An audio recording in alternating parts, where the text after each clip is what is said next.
All right, y'all, let's get back after it. Leland Live, Talk 99.5. Southern Skies Dermatology taking care of us this hour, and they'll take care of you if you show up over there to get at least a baseline screening on your skin health.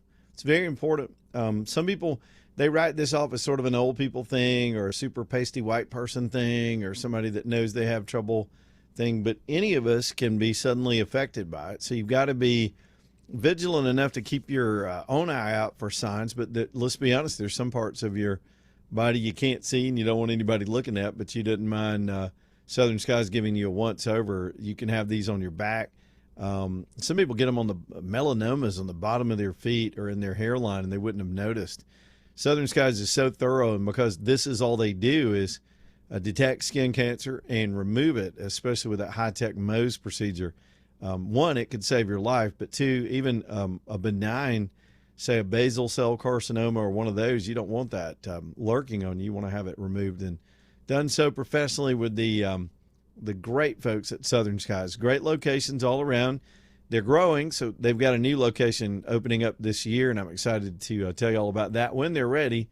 I think they got to get everything completely ready. They don't want folks just showing up in the parking lot when they're not ready yet. So we'll give them a minute, and we'll get to that. It's Southern Skies Dermatology.com, SouthernSkiesDermatology.com. Y'all get your appointment. And get on over there. I'll be over there in a couple of 3 weeks getting a regular checkup myself. Man, the two big stories this hour, we'll go right back to them. One is the massive close on the markets today. Psychological barriers. The S&P also set a record today, a record close on the S&P. The Dow was closed at 50,115. That was up 1,200 points on the day and right at 2.5%. Same thing with the NASDAQ. Go ahead and look at your 401k. Again, I caution you, don't get hyper exuberant. Markets go up and down, but it does make a point to, one, Trump haters that are just ignorant about economics and just want to hate and disparage everything because it's not just Trump willy-nilly making stuff up. He's got a really smart team of economic advisors around him making the right moves to protect this country and its interest and its prosperity, and it's working. This far in, it's not even a year since he began in earnest the strategy that he started in April of last year. And so we're still a few months out from that. So at least according to the market barometer, things are getting better. Look, there are other measurements too. The trade deficit, which has been reduced, not completely, but we've cut it in half already in a few short months. And think about this, the tax cuts from the big, beautiful bill aren't fully implemented. Some of these trade negotiations where factories are going to come out of the ground aren't in place yet. They're proposals and investment potential, but they haven't been built. Workers haven't been hired. People haven't been trained.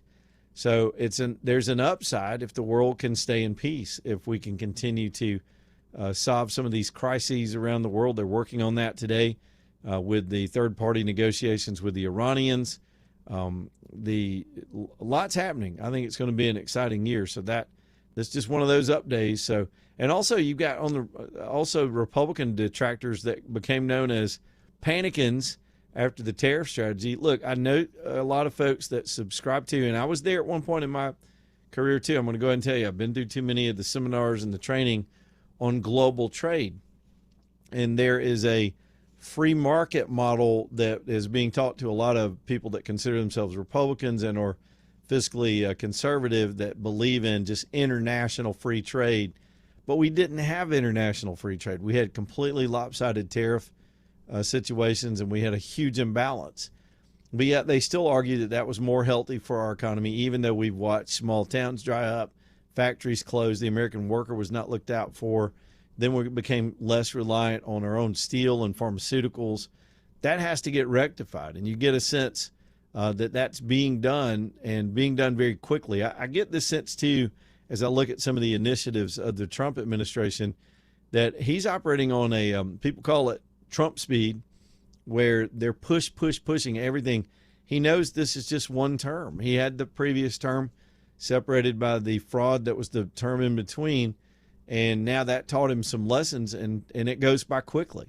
And so now he's already a year into it. He's got less than 3 years left. If he's going to hit these goals, you got to go fast. You got to go with great speed on all of it, getting rid of the waste in the bureaucracy, exposing fraud, getting the budgets under control. They've already got the border's under control. The deportations are happening. The trade balance is going down. All this is positive if you're from a certain school of thought when it comes to how economies ought to work. But we still got that gigantic debt. And even Trump, despite his team's efforts to get our economy where it's more sustainable, they're not attacking that debt either. Over time, just not adding to it is a positive. But what are we, $38 trillion? I mean, at some point, the adults are going to have to start tackling that, and maybe we'll get to that place too after we've at least steadied the ship or put the fire out, so to speak. So there's a quick little commentary on the rally today on the markets and all the implications of that. And now to the second biggest story that's still enthralling a good portion of the country today. It's this search for Nancy Guthrie. I'll review some more stuff that's happened with that today. No big breaks in the case, but the general sense as I listen to the authorities, and we could be, this could be kind of red herring stuff. They could have, let's just give all the caveats. They could have more information, obviously, than we have. They could be working on a lead and they need us all distracted and looking somewhere else, i.e. For a certain ransom situation or kidnapping situation, but yet they're pursuing something that they've got to maintain the sort of intelligence integrity on. And I'm fine with that. I'm fine with being misled if the authorities are on to finding this woman, if they can find her alive. But today, people seem to be operating on this premise that this really is a kidnapping, that she could still be alive, and that the kidnappers that put that first communication out that came to TMZ and came to those local news outlets, that was legit in some way. They seem to have information that only somebody that was inside that house could have known. But you still get this caution, and I was looking at some of this during the break, from people who say, well, with AI and the ability to create things that look real that aren't real, it really complicates this whole situation for the investigators and the family, because it's easy to manufacture things or to come up with information that might be make you look like the hostage taker. Does that make sense? In other words, I'll give you an example. I heard a long discussion about this today. There is this presumption that the letter references Mrs. Guthrie's Apple Watch. And so you think to yourself, well, they knew something about the Apple Watch. I don't know what that is, but they knew about the Apple Watch. It would be easy enough to have AI go back and find all the video clips of her when she appeared on television with her daughter. And indeed, some of the networks did that and found several shots where she's wearing a watch similar to this one. If you're watching the YouTube channel right now, I keep one on. I use it as for a lot of reasons, and a lot of people do. And but that may have been something that AI research could have discovered and put into a ransom note to look legitimate. Does that make sense? So there's so much caution with all this today. With both some of the people that are looking into it and the kidnappers. There's some illusion that these kidnappers could be international. The authorities don't presume she's been taken across the border. There's, I think, some new tip lines that have been established today, too. The circle for the search has not narrowed, but it's not widened. That's a big deal when she could be anywhere in the country by now. With this kind of time span, it's been days. The authorities seem to be operating on a premise that she's close by, not necessarily right in Tucson, but might not have escaped the American Southwest with her as a hostage. And again, all this is predicated on that she's still alive, and this really is legitimately a hostage move based on money, which is what they're purporting. But a lot of it still doesn't make sense, and it probably never will, even when they discover finally where she is and what has all happened in this case. But we'll bring you any updates or other intelligence. I'm trying to make sure I didn't miss anything. Also, the family put out another video trying to communicate back to the hostage takers, again, based on the presumption that she's alive and has been captured.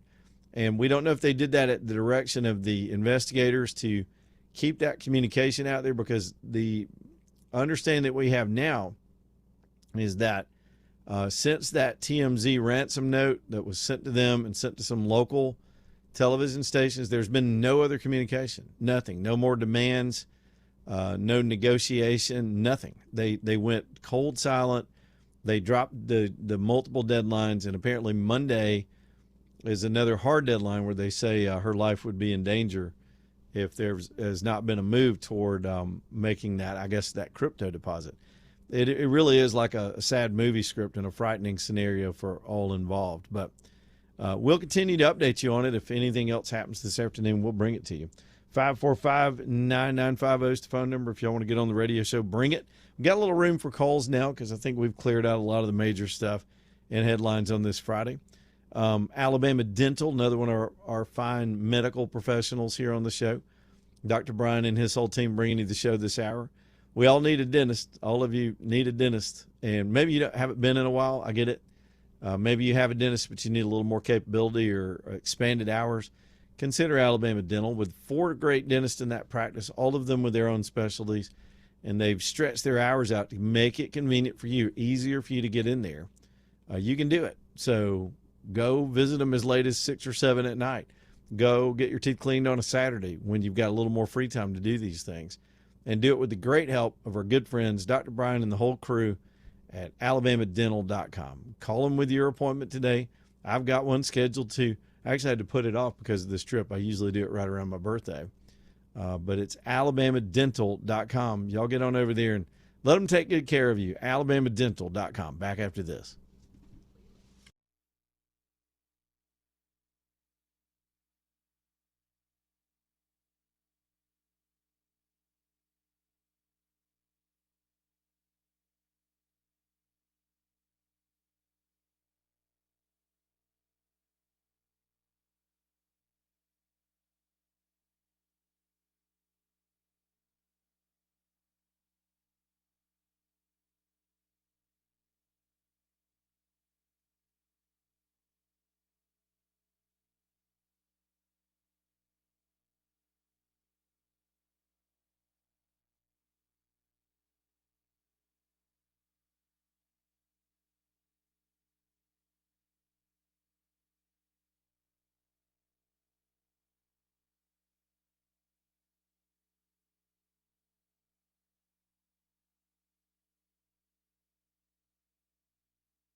All right, 321. Let's do this thing again. Ox Foundation Solutions bringing you the show tonight. oxstrong.com. That's my foundation company. Been on the show with us for years. They've helped so many people with so many various situations, from party go crooked, sliding down a hill. We've got hilly terrain, soft soil, lots of rain, expansion and contraction. We're particularly vulnerable to foundation issues in our part of the country. So be vigilant. Even a newer home can settle and have issues that you want to head off. And Ox is the company that I trust to come take care of you. They're just pros. They're the best at all of the foundation services, from leveling your home, removing the water, just getting a system in to keep water out if you've got those kind of intrusions. Of course, mold removal, if you got that kind of moisture coming up into your home. You don't want mold, spores, and allergens getting in your lungs. Come on, man. Ox will take care of that for you. And then, of course, the final step, if you've got a crawl space issue and you need encapsulation, and you do, Ox is there for that too. It's a moisture barrier, it's a thermal barrier, and it makes a whole lot of sense. Oxstrong.com, oxstrong.com. All right, let me flip the switch a little bit over to the Iranian story. You get a sense something's going down in Iran right now. Let me just kind of give you where we are. Now, there are these third-party negotiations that have been going on between us and them. We're not in direct talks with them. A lot of folks were miffed at why Trump would engage about the nuclear program that we already blew up while these protesters are still being cracked down upon. Could that have been just a distraction? I'm just throwing it out there. Could we just be distracting the Iranians with that while we're getting ready to finally make whatever move we're going to make? And here's why I say that. Right now, there's been an explosion in the center of Iran, in their capital city in Tehran. It's being reported that this is one of their command buildings for their army. It's their army sort of central command structure in the middle of Tehran. Now, that could be incidental because sometimes things go boom in that part of the world. But we have one of our tactics has been, and it's an old military tactic over the years, you take out the command and control structure first, and then you blind everything else, taking out radar systems and their ability to see what's coming. And then after that, the big punch comes and there's disarray. I don't know. I can't extrapolate that far. I'm just saying a major army barracks and command building apparently has been hit somehow. There's a fire that's broken out. The Iranians, for that matter, have shut down airspace in the last hour or so. They've continued with the blackout on the internet. I don't know what's going on in the streets. That blackout's been effective as much as even Starlink has tried to get some communications into that country so we can know what happens. Earlier today, and I believe even late last night, the State Department, our State Department, put out a warning to Americans to get out. And we also know there's the timing of an aircraft, I'm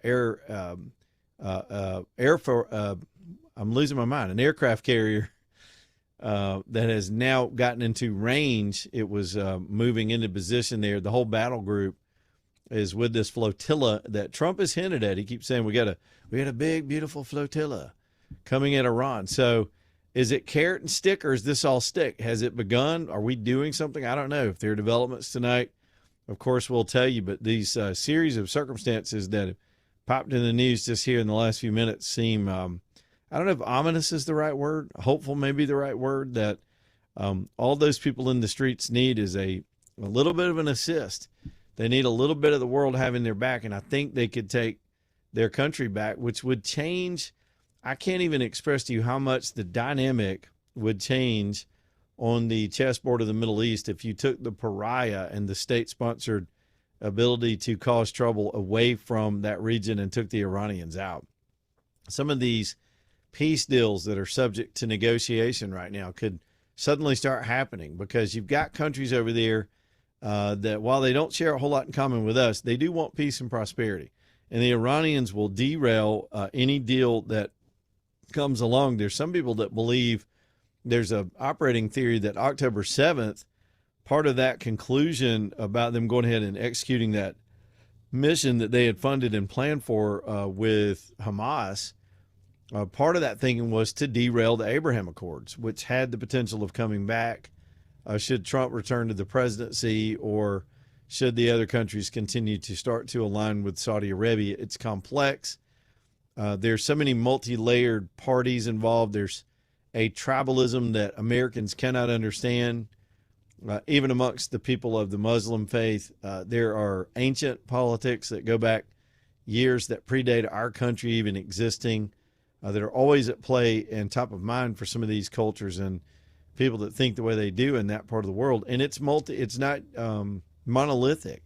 Sometimes we oversimplify that region as one kind of region and one kind of people, but it's amazing the rivalries, the diversity of thought, and the wishes and dreams of one nation over another, just like other complicated parts of the world, the Middle East, man. So is this a domino that's starting to fall tonight? I'll keep up with it as I always do. We'll have the headlines on it if anything else moves. So right now we just have the Iranians, it looks like, just to summarize, making moves that are observable from outside of Iran. Again, we're blinded to anything on the streets right now with this blackout, but they're making moves to go into a defensive posture. We understand they've shut off electricity to parts of the country, maybe even parts of Tehran tonight. They've closed the airspace again. It's been mostly closed, but they've done it again. And then now we've got this weird fire/explosion right in the middle. I mean, the very heart of our army operations in the middle of Tehran. So we're watching it. All right, let's do some phone calls. I think we got time for at least one before the bottom of the hour. I promise calls. Bob is in Birmingham. What's up, Bob? What do you have, Bob? Hey, Leland, I was thinking about the kidnapping thing, and it's hard to believe that in this day and age someone could get away with a kidnapping, but Yeah. I was reminded of, wasn't it just a couple years ago that DCH, the major hospital in Tuscaloosa, was held hostage by the cyber hackers, and they shut their computers down. And from what I understand, they ended up paying it. So my point being, if they could do it to a major hospital, why couldn't they do it to an old lady? You know what I mean? Like, and get, Well, I guess it depends on who they is. It's, these remote attacks are relatively new in our lifetimes, about the last 10 or 20 years. And there were some very effective infrastructure attacks, cyber warfare, if you will. A kidnapping is much more personal and in person, but yeah, a person with a plan and the audacity to pull that off for whatever reason could evade our authorities for a while. It's not as cut and dry as in the movies, for sure. Yeah, but does it not feel like to you they're going to find out it's a family, member that's just a little more? Man, I don't know. I have gone through, I'll think about it emotionally, and then I'll try to think about it logically, and I'll, like everybody else, develop a sort of case theory about it. And then every time I think I know it, something else comes out, and I'm not sure.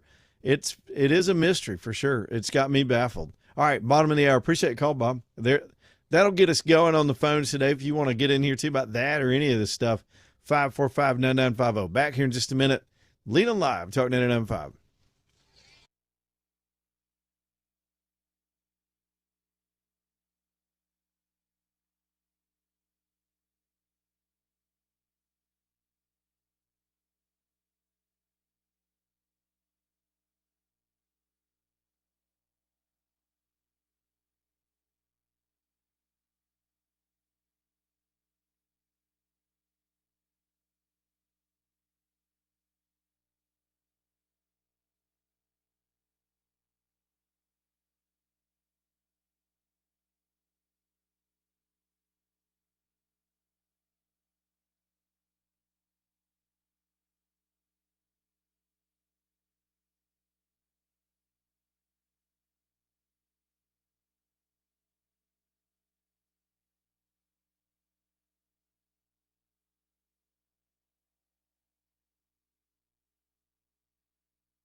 All right, let's do this thing. 335 Leland Live, Talk 99.5. Tommy reached out to me today and said he's selling the heck out of those AR shotguns. I'm kind of jealous because I'm not home. I swear I'd run over to Hueytown and snag one. Here's what they've got. They're called G-Force.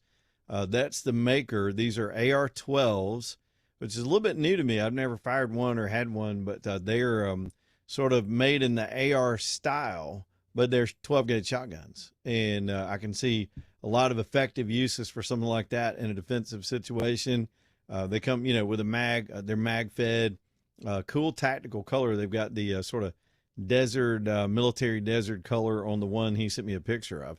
He said there's a new color coming out that they'll have in the next batch. They're selling so well, he's ordering some more. But here's the good part. They have got them on sale for right now. They want to blow those out the door. Tommy just does that, man. He'll go find a deal on a whole lot of stuff, and he'll just bring the whole lot in and just sell it. And, it's smart business that brings you in the door and gives you a chance an incentive to ride all the way over to Hueytown, no matter where you live, and take a look at their shop. And so these are on sale for $279. Boom. Again, the name of it's the G-Force AR-12 platform, cool looking shotgun. I mean, they got the collapsible stock, everything I can see in the picture here. I'm trying to describe them without having held one. Go see them for everything else you need in terms of guns too. Just at least comparison shop. You may have a favorite gun shop that you visit, but I'd go see them and see what they have in the way of personal carry and the tactical line and the hunting stuff, rifle and shotgun, and everything in between. It's a full-fledged shop over there in Hueytown. And again, because they've got a pawn license and that's how they started, they do have a really good selection of a pre-owned inventory. Maybe you just don't want to spend a whole lot of money, but you need to outfit yourself in a number of ways. Go see them and look at those guns as well at Hueytown Pawn over on Brook Lane Drive, Hueytown Pawn. All right, 545-9950. If you want to get in on the show, we just had a guy call with his theories or just speculation also on this this mystery that we have with the appears to be kidnapping of, whether she's dead or alive. I guess we can conclude that there was an abduction of this Nancy Guthrie. Any updates on that, of course, we'll have them. I need to talk about Epstein for a minute. We've got a series of smaller stories. That story, in a lot of ways, with the last release, and I think that was only last Friday. I could be wrong, but we just had that 3 million documents or whatever put out, and it really embarrassed a lot of celebrities and people that had not previously been connected to any of the Epstein stuff. And as we predicted, some of it was going to be innuendo, like your name's in the document, but it doesn't, there's nothing in the documents that say you did anything. You just, your name's in an email, or you were discussed, or you were at an event or something that has nothing to do with the illicit activity. And then some of it fired up more conspiracy theories about other conspiracies from the past about some elites and these child abuse programs that they had. Some of it's so disgusting, I don't even know if I can bring it up on the show on a Friday. I don't even know if I have the stomach to talk about some of the implications, especially without more information. But people that are sort of internet sleuths that have been onto these other theories are finding some of that documentation to be supportive of the theories they were looking into. And that's what conspiracy theories do. They also cherry pick information and leave out stuff that's not convenient. So you got to take that stuff a little bit lightly, but it's still concerning. Whatever was going on with these super elite people, even some of the strange videos and photographs that came out are still just ominous. Now, there's two or three things to consider this afternoon. One, I just saw, this is an international story, by the way, and most people understand that. Poland, for example, as a nation, has just announced a task force that they will prosecute and go after any Polish citizens that participated in any of this stuff. It reaches those countries. It's been a massive scandal in the United Kingdom. They've had public officials have to step down. One of their ministers had to step down, Lord somebody, I forget his last name. And then, of course, there are these new Epstein sightings that are, I just don't even know what to make of them in a world of AR and people faking videos. But there's a infamous picture now floating around online that looks a lot like Epstein walking around in Israel with a beard and longer hair. I mean, it looks so much like him, it's uncanny. Is that a legitimate photograph? I have no way to verify that, but that has lit up the conspiracy theory as well that he wasn't killed. And there's always been a line of thinking about that was that they had some kind of body double replacement for his cadaver. All that was fake. They abducted him out of there somehow, and he's still alive because he was too important to them to have killed. But they needed him out of the news. They needed him out of that case because there was too much jeopardy for some powerful people. I'm going to tell you what, after living through everything we've lived through since 2020, I don't dismiss anything, not outright. I don't also accept it either, but I don't dismiss it. I need more proof one way or the other nowadays with some of these theories. There's another angle on this story today that Congress is about to have access to the unredacted information that was part of the law they passed to get all these files released.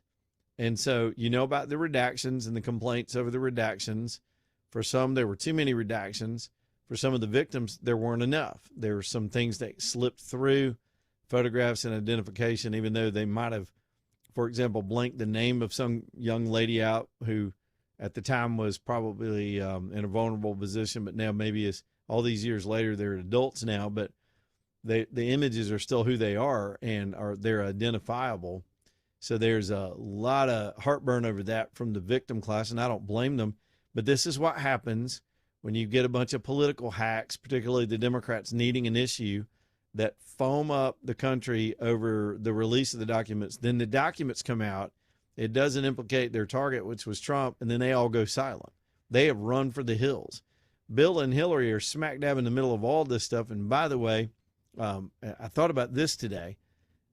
They are scheduled to testify, and I don't know that I ever heard whether it's going to be in public or live or on camera, but they're going to testify before Congress to comply with a subpoena.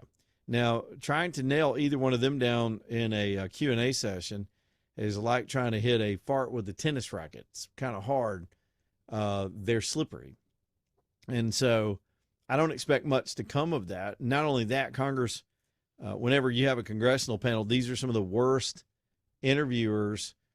If they hired competent counsel to do the questioning and left the politicians out of it and let their competent counsel do the deposition style in a very structured and pointed way, that would be fascinating. Even if we only got a transcript, that would be fascinating. But what you have are a bunch of showboats that want their 5 minutes of fame, or they've got an agenda rather than a real search for the truth. And it's too easy to obfuscate that. Plus, and I've given this conversation over and over the years, when you've got a timed panel, for example, they got 3 minutes on the clock or 5 minutes on the clock to ask their questions. If you're the subject of the interview, all you got to do is let them talk and kill the clock and not say much and let them bloviate, and then you're on to the next person. And then the way they do it in Congress is you have one person that's an antagonist immediately followed by somebody to prop you up. And then your prop-up friend's going to give you some mental space and rehabilitate your image, and then you're attacked again, and it never goes anywhere. I rarely think, except for maybe the Iran-Contra hearings, sometimes it backfires on the attackers. I think the Kavanaugh hearings were like that too, where the attackers overdid it. Oliver North became a rock star during the Iran-Contra hearings, so there was some consequence, but I don't expect Congress to get to the bottom of anything. But what they will do once given access to these unredacted documents in the Epstein case, they're going to leak that all over the place. But let's go back to Hillary and Bill for just a minute. We'll just deal with all this stuff in this segment. The other story to me that's fascinating in this timing is that we captured the ringleader in Benghazi today, and we talked about that quite a bit in the opening segment. And that's important because this is at the feet of Hillary Clinton. To this day, it was that incident where she completely mishandled it, and so did her president, Barack Obama. They set up an operation that got our people killed. They did not respond in the middle of the event, and then afterwards they lied to the country and covered it up until they were exposed. And it was in the midst of those investigations over Benghazi that some of this email server was discovered. Do y'all remember how that went? It was the Podesta emails that got leaked, and then we found out somebody looked at the URL and figured out Hillary Clinton was communicating on an unauthorized server handling classified information.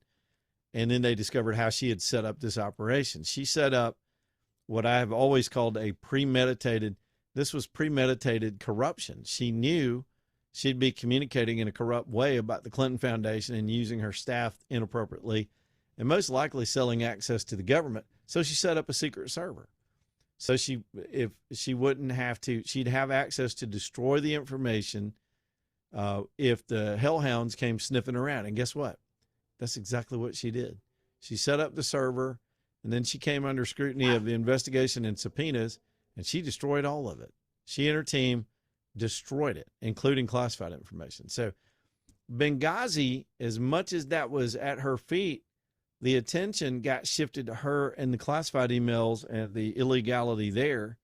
And remember, James Comey gave her a pass, but it was always Benghazi that was in the craw of a lot of people about how insidious they were by letting that go down that way and making up this fake story about a video and lying to the very family members. I'll never forget the bodies coming home from Dover. We never see those Dover arrival ceremonies. It's rare that we see video of those flag draped coffins coming home. Sometimes they'll send a pool camera out there or show them from a distance, but they staged crafted a whole event live so that you could see Obama and Hillary standing around with the victims in Benghazi. They did a whole live thing, and they kept with that in their speeches and in their words to the very people whose family members died in that covert operation. They sat there and lied to those people about it being some kind of inflammatory video, which, by the way, was everything about that was faked. So I tie all this into the Clintons because now they're back in the spotlight. They're going to have to go before Congress. And this issue alone, we've got the guy now. We got the guy that ran the operation. Maybe more will be gleaned from that and exactly what went down from that perspective. He will be tried on American soil and will face some American justice. And it was a hell of an operation with justice, the FBI, the military assisted in that. After all these years, finally, for those families, some real attempts at justice. And I will never forget her or let that go as an American citizen, is what these ridiculous and reckless and insidious people did back then. I think that was right around 2012 when all that happened. All right, let's hit the phones. I promised y'all phone calls. We still got time. We'll go to Steve on a cell phone. Steve's next. What's up, Steve? Hey, man. I got something I'll tell you about that Benghazi thing in a second. But did you hear what happened down in Murphy High School today? No. Where's Murphy High School? It's right there, kind of near downtown Mobile. I think it's the oldest that's high right. school of the state. Okay. And, what happened? One of those ice walkouts? They were supposed to host the Department of Education today. Mm-hmm. McMahon, Bruce Pearl, giving a nice speech and all that. Some type of history presentation because Trump wants the schools to get back, and they're visiting every state. And I don't know. Maybe Alabama was first. Yeah. But a flash allowed it to show up, and the superintendent, it's basically the superintendent's call, and the school board member I heard talking about it, he was mad, and they moved it up to Satsuma, which is in North Mobile, Satsuma High School. And supposedly it went off great. The kids loved it. I guess it was a film, maybe. I don't know. And Bruce Pearl gave a great speech. Well, good. It's just, typical of any city, of decent size. There's some chick down there, and I don't know her name. I don't care. Who can get a crowd out for anything, whether it's Palestine or Doge. And then their volume gets exaggerated, like the situation up in I think it was in Nashville recently. Some kids did a walkout. The media covered it like the whole damn high school walked out, and then they went back and measured the student. It was 8% of them. It was just a couple hundred kids out of a couple thousand kids, and most of the school did not participate in it. But it's the loudmouths and the protesters that get all the attention, especially with media coverage. Well, in this thing, they were going to surround the school. They were smart enough not to walk onto the campus, but it's kind of like in a neighborhood. It's a pretty densely populated area of Mobile. It's right down the street from McGill-Tulin. I guess they were just surrounding the streets, clogging up the streets and everything. Probably with cars. I don't know. I haven't seen any film of it. But on that Benghazi thing, when they started talking about the San Diego filmmaker who made that film, Yep. about a week later, I'm pretty sure you might remember this. Indonesia got so upset that they held a big rally and a big protest, I guess like at the embassy in the American embassy or something. And I swear I remember this. I'm pretty sure like 100 people got trampled in a protest. I'd forgotten about that. About a film they never saw. That didn't exist. A film that was fake, that was largely stagecraft by the CIA, that they never saw, and that's all. Honestly, what you just brought up is connected to the high school story and everything else. It's just manufactured outrage. It's selective astroturf outrage that happens all over the world. Yeah, you're right. Hey, one more thing. You been keeping up with this Harry and Meghan thing? No, what's going on with them? What's the latest? I have no idea. I think they're about to get evicted, and also, I mean, poor Harry. He is the dumbest son of a bitch in the history of the world. Word. Supposedly, she's got a yacht girl circuit pass that she's hidden. Pictures What? and stuff. What are you talking about, Willis? Yacht girl. What is yacht girl? Man, you're talking right over my head. Circuit. What the hell girl is that? Circuit. I don't know what that is. It's this place called Soho House in Toronto, London, and New York. They throw parties on yachts, and there's always like about 10 or 15, cute girls in bikinis, young, and it's 40 and 50-year-old dudes and all, millionaires and all this. Supposedly, she was at parties with Prince Andrew like 15 years ago, and they knew each other. And of Epstein fame, boats. They should just call that Boats and Hose Gate. It should be Boats and Hose Gate. There's a whole song from the movie Step Brothers about it. We can't play it on the radio though; it's nasty. All right, Steve, I got to go, buddy. Man. All right, go fast. Go fast. The whole DEI thing, you're forgetting all about Maui, man. Maui, a lot of people got killed over DEI in Maui with that fire. Oh yeah, I mean, that's a lot of incompetence. The only thing that's ever worked is hard work and merit. If we get back to that, this country will be fine. You can't be handing out jobs to people that don't know I can't say that on the radio. That don't know what they're doing. This cheerleading thing gonna be one of those things on TV. You sometimes I think ESPN's got it on one. ESPN. Yeah, it's on one of their like channels. Yeah. You'll see me up in the stands raising hell. Good luck. Good luck. Have a good weekend. All right, man. Thank you, man. There's Steve bringing a lot tonight. All right, AG, I see you over there. It's a Hillary call. Well, we pushed up against this break, so let's get that in here. Back in a minute. Leland Live.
It's 4:55, Leland Live, talking to NM5. Let's go.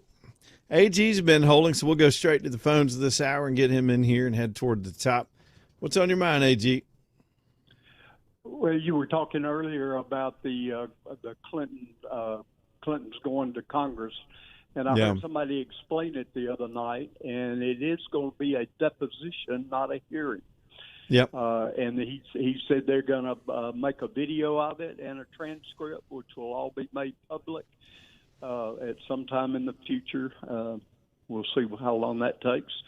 But it is not going to be one where they get to ask questions for 3 minutes. Yeah, and the thing is, again, it's not going to get anywhere. And I don't know. I bet they limited the scope to some of the questions they could be asked. In other words, things like this new Benghazi capture probably won't even have a chance to come up. You're probably right. My wife ran across another Clinton conspiracy today, which, as you said earlier, I don't accept this at this time, but the one she ran across tied them into the kidnapping, the Guthrie kidnapping. How so? Well, I know that Savannah Guthrie's husband worked for Bill Clinton for a long time, or as part of their orbit. He did. Yeah. And that was the fascinating thing. It got me researching who he was, or is, and he now is part of a consulting firm that consults with companies that do lobbying in Washington, and they do crisis management, which one of the aspects of crisis management is the ability to scrub disparaging information on the internet. Oh, yeah. And this conspiracy said that the Clintons are upset with him because he wouldn't scrub something for them related to some things that they wanted off. And that's why they had somebody kidnap Guthrie. The Clintons are mean, but I don't even know. They got a trail of bodies behind them forever. But I don't look. I said it earlier. I'm at the stage I'm at the mental state now where I don't dismiss any of this. I don't have to accept it either. But I used to just immediately, all of these conspiracy theories, I just go, you're wasting your time on that. Who knows? Stuff's crazy, man. We got some evil people in charge of a lot of stuff right now. So, all right, AG, good call, man. That's how you do it. Appreciate it, buddy. Good call tonight. I see Dan over there. But Dan, I don't think, I got about 2 minutes. We can get Dan in here real quick. Dan, what's up, buddy? Not much, Leland. Everything going on with Iran, Trump's the only person, I feel like, president that has enough couth, if you will, to kind of squash this whole situation. So I wouldn't be surprised if we actually see like a turnover of Iran here recently. I've been wanting that since 1979, since I was about 13 years old. And there's some kind of crazy activity tonight, but we've seen crazy activity over their airspace and on the ground already. So who knows if this is anything or not. I think it could be nerves as well. But you're right. Trump's already popped them. He's not afraid to do it. They know that. Yeah, we witnessed Venezuela. Iran's on off the table. I'll tell you that much. Good call, Dan. All right, top of the hour, 18:19. We'll take your calls too. 2 more hours to go. Headlines on the way and everything else going on. Leland Live, talking to NM5. Y'all stay tuned.